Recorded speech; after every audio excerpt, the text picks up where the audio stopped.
Season की नमोनी पाठशाला में सहायक शिक्षक के पद पर श्री आनंद कुमार सिन्हा मैं बोल रहा हूँ।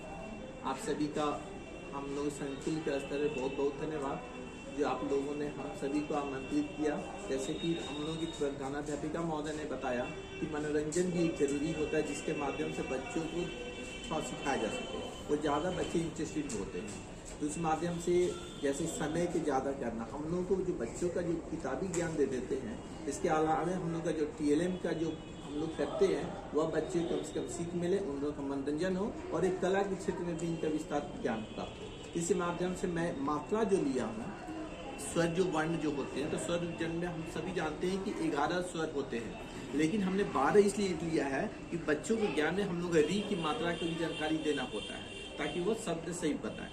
वर्ण में और हम लोग मात्रा में ये भी जानते हैं कि अगर थोड़ी सी जो मात्रा में हिस्से से दीर्घ या हर्षों से दीर्घ होता है तो शब्द का अर्थ बदल जाता है। जैसे कि मैं क के माध्यम से मात्रा का आप लोगों को बताना चाहता हूँ। जैसे कि हम लोग क में आ की मात्रा में आ गया तो का मतलब हो गया काका, और उसके बाद में कान्हा, माला।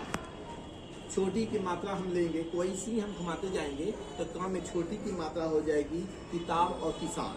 फिर उसके बाद में हम आगे बढ़ते हैं बड़ी की मात्रा में तो कीमत, और छोटा की मात्रा में जाते हैं तो कुसुम, बड़ा की मात्रा में जाते हैं दूध और फूल, री की मात्रा में जाते हैं तो कृषक या कृषि।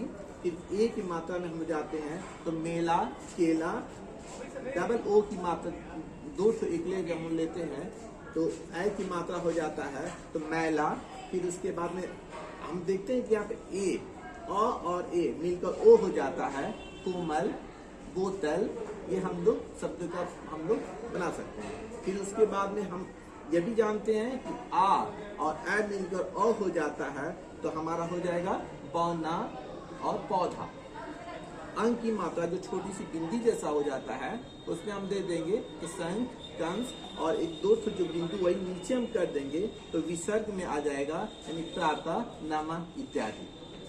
बहुत बहुत धन्यवाद आप सबको।